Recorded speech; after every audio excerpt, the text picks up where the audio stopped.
Ahem. Good evening. I'm the Maven of the Eventide, and welcome to Vampire Reviews.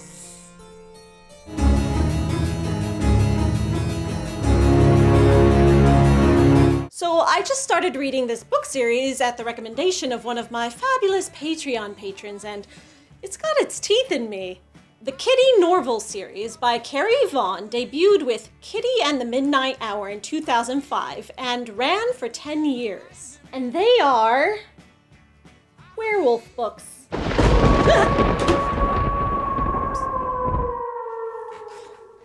Sorry, books. So yeah, werewolf books, but they have vampires. Tons of vampires. They're chock full of vampires. Except this one. There are actually 14 books in the series, but tonight we are focusing on the first 4. And I know nothing about the next 9 yet, so my thoughts here are pure and untainted on the first third of the series. This is an urban fantasy series, and urban fantasy is a subgenre of fantasy with stories in urban settings. Which seems really obvious, but so many people are like, what's urban fantasy?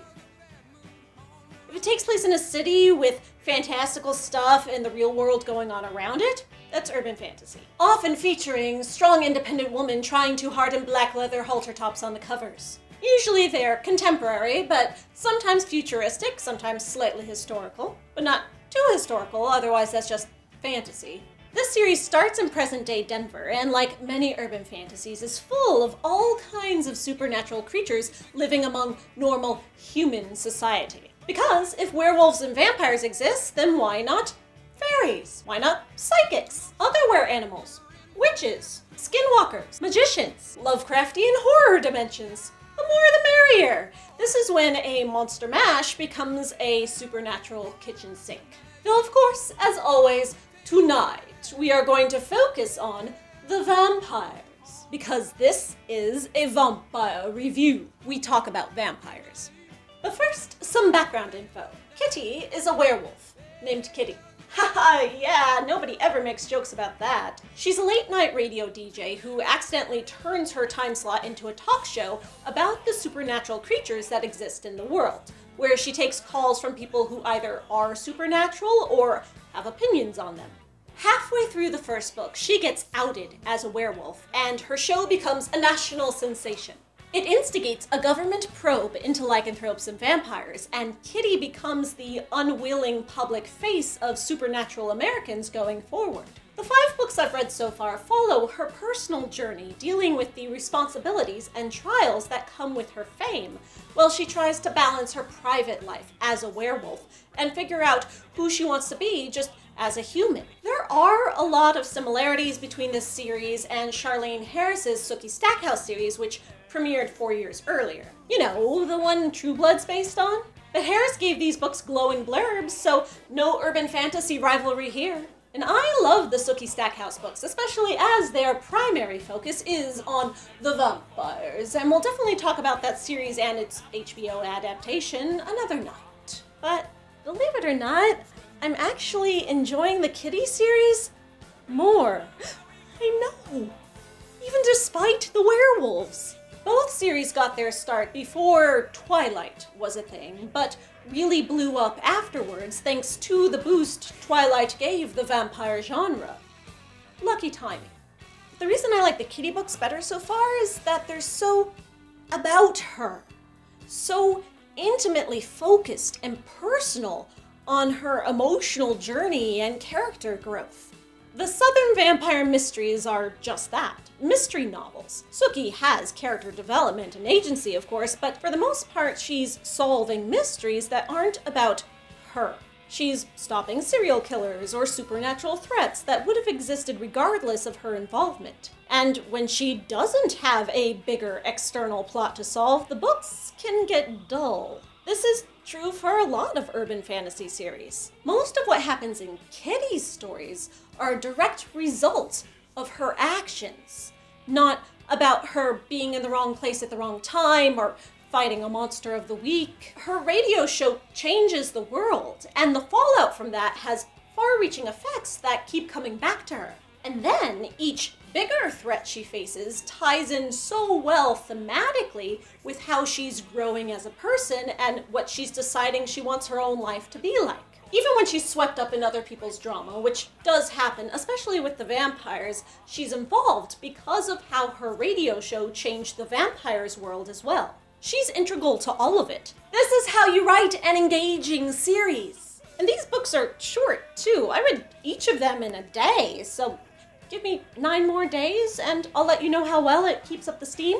Vampires and werewolves have existed for all time in this world in secret until Kitty's radio show proves they exist. The government decides that vampirism is an infectious disease and wants to study it for its medical and military applications. Kitty's not so sure it can be described by anything other than magic, but the argument that magic is just science we haven't discovered yet keeps coming up, so who knows? But the way vampirism is discussed as an illness provokes interesting consideration of how illness is stigmatized. The vampires in True Blood provide a gay allegory, right? One of the first lines is about how they come out of the coffin to reveal themselves to the world.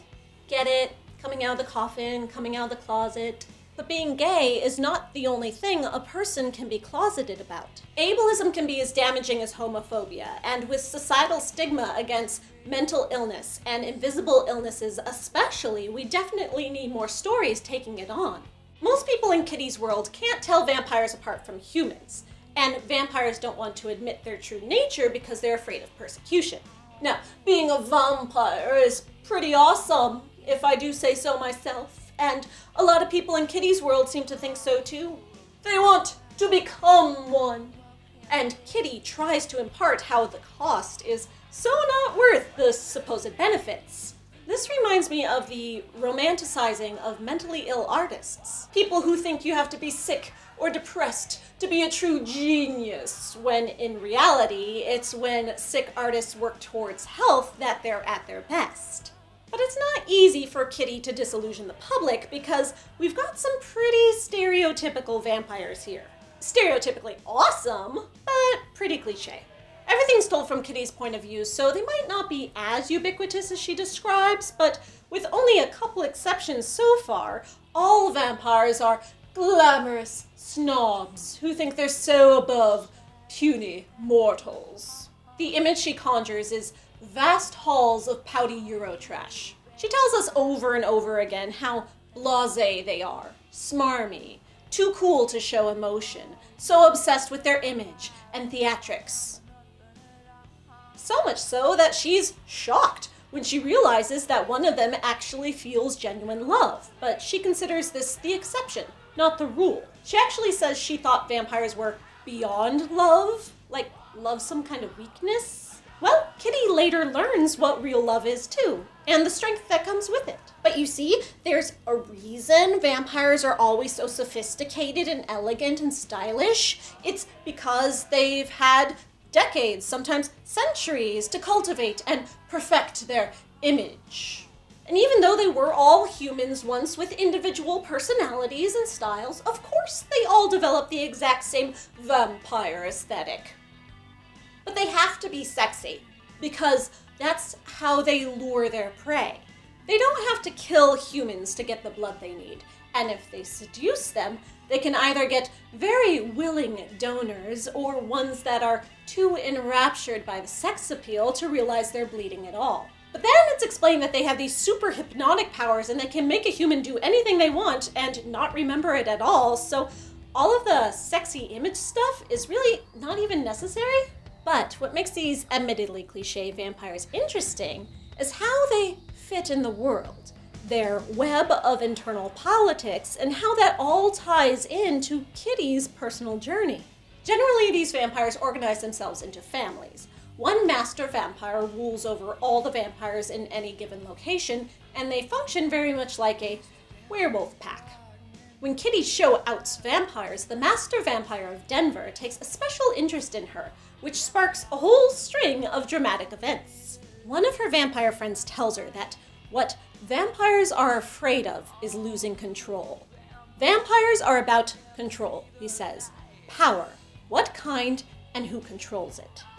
In these 5 books alone, control comes up 148 times. Kitty fires back with, "I have news for you guys. That's what everyone's about. Most people only aspire to having the power to control their own lives, but there it is. The only difference is how completely enamored vampires are of their own perceived importance." It's personal for her because her biggest struggle is controlling the wolf side of her personality, her inner beast, keeping true to her human priorities while respecting her dual nature, as well as controlling her own private life in the wake of her undesired fame and the responsibility of those who look to her radio show for guidance. The vampire families with their masters exist to control vampires who might be murderous otherwise, to keep them in line, to keep their secret from the world. But now that the world knows they exist, the question of whether families are even necessary anymore arises, and their entire social structure is rocked. It becomes an interesting philosophical debate. Kitty accuses the masters of keeping families as a reflection of their own importance, of wanting adoration. The masters offer younger vampires protection and guidance, but it comes with a loss of freedom. The families can be cult-like and oppressive, and this is something Kitty has experience with through her own werewolf pack dynamics. She accuses the vampire masters of playing power games and doesn't realize until later that they also exist to protect vampires and the world at large from a greater threat, which, as of Book 5, is still pretty mysterious. We get to hear a lot of point and counterpoint from Kitty's radio callers about whether vampires should rule the world for the benefit of poor, defenseless humanity, or should dominate humanity, the filthy scum, or should just leave humanity entirely alone. And it's all presented as food for thought without any conclusion. The vampires in Denver hang out at a club called Psalm 23. You know, like Bible Psalms. 23 is the one that's all like, "The Lord is my shepherd, he gives me everything I want, he protects me." Vampires comparing themselves to God this way is pretty pretentious. Which brings me back to their stereotypical snobby, sexy presentation. Besides just being a thing that readers expect from vampires in urban fantasy, sometimes writing to the tropes is the best way to sell books. This image-obsessed cliche is tied directly into the theme of power dynamics. All their theatrics are a form of control, along with their frustrating, mysterious secrecy. Vampires keep refusing to tell Kitty how old they are, but this is a way of controlling how much others know about their powers, so that they can benefit from that ignorance. In Book 5, Kitty gets mixed up with the vampires of Las Vegas, which she at first thinks are all vapid and brainless, but by the end of the story she learns it is but an act. Like everything in Vegas, it's all for show, and there's much more serious workings behind the scenes. The vampires use the cliches and stereotypes as a smokescreen, and Kitty is just now starting to realize that something much more sinister lurks under the surface. She realizes she's never truly encountered evil. She says she's faced madness, illness, ambition, confusion, arrogance, rage, but none of those things are evil. The nature of true evil is something she can't even fathom yet. When Kitty helps her vampire friend take over Denver from its previous master, she ends up taking over control of the werewolf pack as well. By the end of this arc, she's in quite a different place from where she began. Her general life philosophy is to leave the world better than she entered it, but if she can't even control her own life, how can she do any good in the world? In the first book, she breaks out of her situation of being abused and dominated to become a strong, independent woman. But then she spends some time running from responsibility before she eventually comes around. She says, first she learned to cower, then she learned to care for herself, but then she learned to care for others. Kitty learning to stand up for herself is paralleled through the vampires and their human servants who want to escape the families. She even coaches one on her show to learn how to say no. Two of the biggest vampire antagonists we've seen so far meet their dooms specifically because they refuse to be controlled any longer. They want to be free of masters, would rather die than be pawns to any greater power. In a way, Kitty is a master of a different kind of family with her radio audience. She's the only source of information and guidance for many of them, but she often feels like an imposter with no idea what she's doing. The gravity of it is a burden on her, but she keeps coming back to it. She feels at home behind the microphone. It gives her life, and she does the best she can. A lot of times she doesn't know what to tell her callers, but she recognizes that sometimes people just need to talk about their vampire problems. She says talking about things makes them easier to control. And then when she says, on the radio, silence equals death, it's impossible not to take this a bit literally. For the vampires who feel powerless and out of control under oppressive masters, speaking out and the voice Kitty gives them saves lives. In the second book, a newly turned vampire tells Kitty she's afraid of what she's becoming. And Kitty says, that's good. If you're afraid of it, then it won't swallow you. Having a healthy fear, a respect of one's own limits, is a means of control. Talk about it. Admit your fear. Give it shape so that you can handle it. It's a form of therapy, and therapy definitely needs to be destigmatized. Like taking your meds for mental illness. There is no shame in doing what is right for your body and brain so that you can control your life. And the ableist world needs to learn to respect that. Speaking of talking, Kitty says over and over again that vampires spend so much time talking about taking over the world, posturing with their theatrics and squabbling, that they would never actually do anything. She said it so many times that I figure she's got to be wrong about that, and that's probably exactly what's going to happen in the next books. If so, I for one welcome our new vampire overlords. In book 4, we're introduced to something called the long game, which is the idea that since vampires are immortal, they don't make plans in terms of years or decades, but in centuries. And apparently there are ancient beings out there that are playing this long game to see just how much control they can get. To see if they can control it all. All of it. Whatever it is. World. Why? Just 'cause. I mean, if you're immortal, you need something to do, right? When Kitty suggests to the newly turned vampire to finish her college degree, the vampire says, why? What's the point? And Kitty's answer is, you tell me. What is the point of anything, really? We each need to figure out our own reasons to live, to engage in the world, to keep the abyss at bay. Supporting and respecting people who are ill is a great way to start with that. There is so much more I could say about these books and how the vampires both use and subvert cliches to fit into the stories and themes, but I kind of want to stop talking now and just go do some more reading. I am the Maven of the Eventide, and I'm gonna go back to my comfy chair now. Well, don't go around tonight, but it's bound to take your life. There's a bad moon on the right. Before I sit down again, just wanted to say thank you to my Patreon patrons, especially the one who requested this review. You requested I review 2 books, and I wound up reviewing 5, so who knows? You should request things on my Patreon too. I'll review things for you. Books, movies, whatever, as long as there's vampires in them, even if there's werewolves.